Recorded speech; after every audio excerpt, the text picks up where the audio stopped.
Exultet iam angelica turba celorum.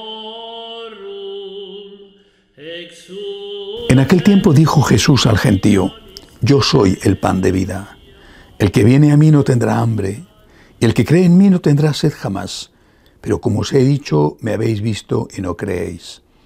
Todo lo que me da el Padre vendrá a mí, y al que venga a mí no lo echaré afuera, porque he bajado del cielo no para hacer mi voluntad, sino la voluntad del que me ha enviado.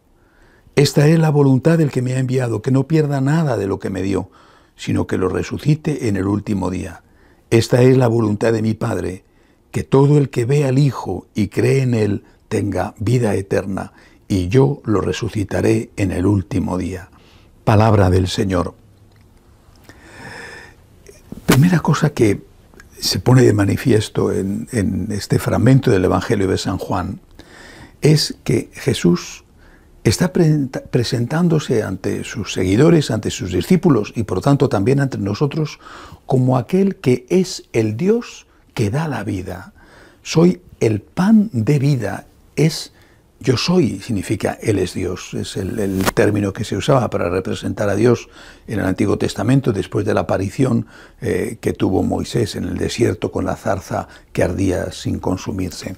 Es el Dios que da la vida y que da la vida a través de la Eucaristía, que da la vida entregándose en la cruz, entregándose en la Eucaristía. Dios da la vida. Y yo creo que esto es importante porque Dios no nos da el alimento como si fuera una especie de mercado donde podemos ir a comprar los productos de forma gratuita. Dios nos da el alimento del alma, el alimento que da la vida. El alimento del cuerpo, unos lo pueden conseguir por sí mismos, tienen trabajo, tienen dinero, y otros no. Los que no lo tienen, tienen que ser ayudados. Pero el alimento del alma lo necesitamos todos. También los pobres necesitan el alimento del alma. Creer que los pobres solo necesitan el alimento del cuerpo y que por lo tanto el mensaje espiritual del Evangelio es solo para los ricos es un error gravísimo. Todos necesitamos el alimento del alma, todos. No solo de pan vive el hombre. Todos necesitamos el alimento del alma. Los ricos, los de la clase media, los pobres, todos tenemos alma, todos necesitamos el alimento del alma. Y ese alimento, el que da la vida, solamente Cristo nos lo puede dar. Segunda cosa de este Evangelio, hacer la voluntad de Dios. La forma de responder al amor de Dios es hacer su divina voluntad. Eso es lo que ha hecho Jesús y eso es lo que nos enseña a nosotros. ¿Tú quieres responder al amor de Dios? Haz la voluntad de Dios. Una voluntad de Dios que se manifestará, por ejemplo, a través del cumplimiento de las propias obligaciones. Sé un buen médico, sé un buen abogado, sé un buen oficinista, sé una buena ama de casa, sé un buen cocinero. Es decir, sé lo mejor que tú puedas ser de tu profesión, porque esa es tu primera manera de servir. Si piensas que tu servicio a Dios o tu servicio al prójimo son las horas extras que puedes hacer de voluntariado, que siempre son muy pocas, pues entonces vas a hacer realmente muy poco servicio a Dios. Tu primer servicio a Dios pasa por el cumplimiento de tu obligación profesional.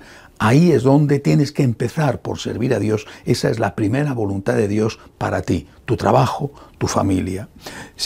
La última cosa es, y en eso insiste Jesús tantas veces, la apertura a la vida eterna. El Señor no solamente nos habla de la felicidad en la tierra, de la vida en la tierra, es decir, de que nos llena el corazón aquí en la tierra, de que nos permite vivir felices en la tierra, sino que además nos está diciendo, hay vida eterna, no lo olvides, hay vida eterna. Por eso termina el Evangelio de hoy diciendo, esta es la voluntad de mi Padre, que todo el que ve al Hijo y crea en Él tenga vida eterna, y yo lo resucitaré en el último día. No sé hasta qué punto nos estamos alejando de la predicación del mensaje de Jesús, cuando nuestra predicación, nuestras homilías están dedicadas a insistir en algo tan importante como la caridad y el amor al prójimo, sin presentar a la vez que hay una vida eterna que está ligada además al cumplimiento de esa caridad, al cumplimiento de la voluntad divina. y que es Cristo el que nos da esa vida eterna. Es imprescindible que tengamos presente que la muerte no es el final. Y esto es imprescindible para nosotros y para los nuestros. Es decir, los que han muerto siguen vivos y nosotros, cuando llegue la hora, seguiremos viviendo con Dios si hemos hecho la voluntad de Dios en la tierra.